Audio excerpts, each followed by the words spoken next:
strike into the crowd. வணக்கம் நண்பர்களே, welcome to my channel CCF உங்கள் cricket with mister cocktail furious. So இப்போ நம்ம டிஸ்கஸ் பண்ண போற topic West Indies versus England 30-20 at Saint Lucia நடந்து முடிஞ்சிருச்சு. அண்ட் இங்கிலாந்து வந்து பாத்தீங்கன்னா 3 விக்கெட்ஸ் வித்தியாசத்துல கம்ஃபர்டபுளா வின் பண்ணிட்டாங்க. அது மட்டும் இல்லாமல் இந்த ஒரு 5 மேட்ச் T20 சீரீஸை வந்து பாத்தீங்கன்னா 3-0 சொல்லி லீட்ல எடுத்துட்டாங்க. ஸோ இதுக்கப்புறம் அவங்களால சீரீஸ் தோக்க முடியாது. நான் ஏற்கனவே செகண்ட் T20 மேட்ச் முடிக்கும் போது என்ன சொன்னேன்னா, இங்கிலாந்து டெஃபினட்டா அந்த ODI சீரீஸ் தோத்ததுக்கு அப்புறம் இந்த T20 சீரீஸை 5-0 அடிக்கணும்னு தான் பிளான் பண்ணுவாங்கன்னு எக்ஸாக்ட்லி அந்த ஒரு ப்ராசஸ்ல தான் இங்கிலாந்து போயிட்டு இருக்காங்க.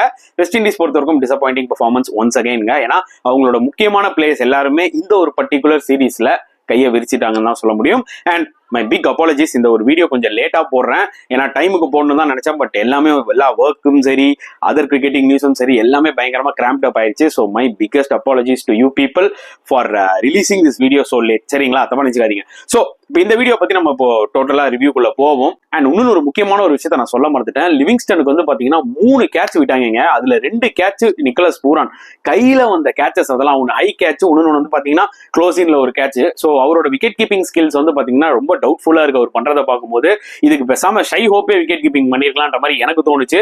ஸோ அந்த கேட்சஸ் எல்லாம் எடுத்திருந்தாங்கன்னா I think West Indies win பண்ண கூட வாய்ப்புகள் இருக்குங்க. ஸோ ஒரு shoddy performance from West Indies கண்டிப்பா சொல்லியே ஆகணும். அண்ட் முக்கியமான டாஸ் வின் பண்ணாரு ஜாஸ் பட்லர் ஒன்ஸ் அகைன். நான் திருப்பியும் சொல்றேன், ஃபர்ஸ்ட் 2 மேட்ச் வந்து பாத்தீங்கன்னா பார்படோஸ்ல நடந்துச்சு, ஸ்டிக்கி விக்கெட்டா இருந்துச்சு.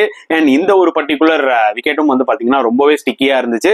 ஸோ டாஸ் வின் பண்ணி போலிங் எடுத்தாங்க. நைட் டைம்ல பால் கொஞ்சம் பெட்டரா வரும்ன்ற மாதிரி தான் இருந்தது. பட் ஆனா இந்த விக்கெட் வந்து கடைசி வரைக்குமே ஒரு மாதிரி கஷ்டமா தான் இருந்தது பேட்ஸ்மேனுக்கு. அண்ட் வெஸ்ட் இண்டீஸ் வந்து பாத்தீங்கன்னா they could able to score only 145 for 8 in 20 overs. அதுல பிக் ஆஃப் த பேட்ஸ்மேன் எடுத்துக்கிட்டீங்கன்னா அவங்க கேப்டன் ரோமன் பால் நல்ல ஒரு நாக்கல் ஆனார் 54. அதுக்கப்புறம் பாத்தீங்கன்னா ரொமாரியோ ஷெப்பர்ட் அவர் ஒரு 30 ரன்ஸ். இவங்க 2 பேர் சேர்ந்து தான் வந்து பாத்தீங்கன்னா ஒரு 70 ரன்ஸ் பார்ட்னர்ஷிப் போட்டாங்க. அண்ட் அல்சாரி ஜோசப் வந்து பாத்தீங்கன்னா கீழே ஒரு 21 யூஸ்ஃபுல் ரன்ஸ் அடிப்பாரு. And West Indies top order பத்தி சொல்றதுக்கு எதுவுமே இல்லை. இந்த மேட்ச்ல பாத்தீங்கன்னா ஷை ஹோப் உள்ள வந்தாரு பிராண்டன் கிங்க்கு பதில். ஏன்னா பிராண்டன் கிங் ஏதோ நிகழ் போல இருக்கு, பட் அவரும் ஃபெயிலியர். அண்ட் ஹெட்மேரும் வந்து பாத்தீங்கன்னா ஒரு புவர் ஷாட். அதாவது இந்த டாப் ஆர்டரோட ஷாட் செலெக்ஷன்ஸை பார்க்கும் போதுல ரொம்ப வருத்தமா இருந்துச்சு ஆக்சுவலா வெஸ்ட் இண்டீஸ். ஏன்னா ஒரு இடத்துல ராமன் பால்ல ஒரு மாதிரி கடுப்பார ஒரு விக்கெட் போயினே இருக்குது. ஏன்னா அவங்க ஷார்ட் செலெக்ஷன் அவ்வளவு தப்பா இருக்கு. அண்ட் நிக்கலஸ் பூரானுக்கு இது வந்து ஒரு ஃபர்கெட்டபிளான ஒரு T20 சீரீஸ் சொல்லலாம் இது வரைக்கும். எஸ், ஃபர்ஸ்ட் T20ல வேணா ஒரு 38 ரன் அடிச்சிருப்பாரு. பட் நடந்த இந்த லாஸ்ட் 2 T20லயும் பாத்தீங்கன்னா ரொம்பவே புவரா பெர்ஃபார்ம் பண்ணிருக்காரு. ஏன்னா பூரான்லாம் ஒரு இம்பார்ட்டன்ட் பிளேயர் வெஸ்ட் இண்டீஸ்க்கு. அவர் ஜென்ரலா வந்து பாத்தீங்கன்னா அந்த ஒரு ஹார்ட் ஹிட்டிங் ஒரு இம்பார்ட்டன்ட் ஸ்கோர் அடிச்சு கொடுத்துட்டு போவார் வெஸ்ட் இண்டீஸ்க்கு. பட் ஆனா அவர் ஒண்ணுமே பண்ணல லாஸ்ட் 2 T20லன்றதான் உண்மையான ஒரு விஷயம். So West Indies will be so disappointed. Anyways, Rovman Powell வந்து பாத்தீங்கன்னா ஒரு ஃபைட்டிங் 50 அடிச்சார். அந்த மனுஷனுக்கு ஒரு மிகப்பெரிய சல்யூட் போட்டே ஆகணும். நல்ல ஒரு நாக்கு. ரீசெண்ட் டைம்ஸ்ல வந்து பாத்தீங்கன்னா 50s பெருசா அடிக்காம இருந்திருக்கலாம். ஆனா அந்த 40s 30s ரொம்ப ரொம்ப குரூஷியலான இன்னிங்ஸ் அவர் விளையாடி இருக்காரு.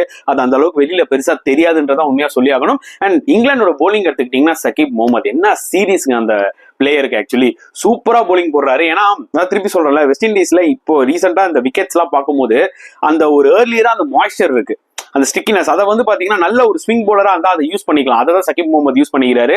இந்த மேட்ச்லயும் சூப்பரா பெர்ஃபார்ம் பண்ணி 3 விக்கெட்ஸ்னால ஃபர்ஸ்ட் மேட்ச்ல 4 விக்கெட், செகண்ட் மேட்ச்ல 2 விக்கெட், இப்போ 3 விக்கெட், கிட்டத்தட்ட 9 விக்கெட்ஸ் எடுத்துட்டாரு 3 T20ல. இன்னும் 2 T20 இருக்கு. இன்னுமே நிறைய விக்கெட்ஸ் எடுப்பாருன்னு நினைக்கிறேன். ஸோ ஃபென்டாஸ்டிக்கான spell once again from him.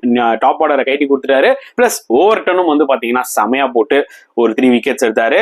And இந்த மேட்ச்ல வந்து பாத்தீங்கன்னா அதில் ரஷீத்துக்கு ரெஸ்ட் கொடுத்துட்டு ரெஹான் அஹ்மதை கொண்டு வந்தாங்க. பட் அந்த அளவுக்கு ஒரு பெருசா இம்ப்ரெசிவா இல்ல, கொஞ்சம் எக்ஸ்பென்சிவா தான் இருந்தாரு. ஸோ 146 இந்த டார்கெட் இங்கிலாந்து அடிப்பாங்களா, கொஞ்சம் ட்ரிக்கியா தான் இருக்க போகுது இந்த சேஸ் எனக்கு தோணுச்சு. ஏன்னா விக்கெட் வந்து பாத்தீங்கன்னா அந்த அளவுக்கு ஈஸியா பால் வரல பேட்டுக்கு. அண்ட் அதுக்கேற்ற மாதிரி தான் வந்து பாத்தீங்கன்னா வில் ஜாக்ஸ் ஒரு நின்றாரு 32 runs fighting innings. But top order வந்து பாத்தீங்கன்னா டக்கு டக்குன்னு அவுட் ஆக ஆரம்பிச்சிட்டாங்க.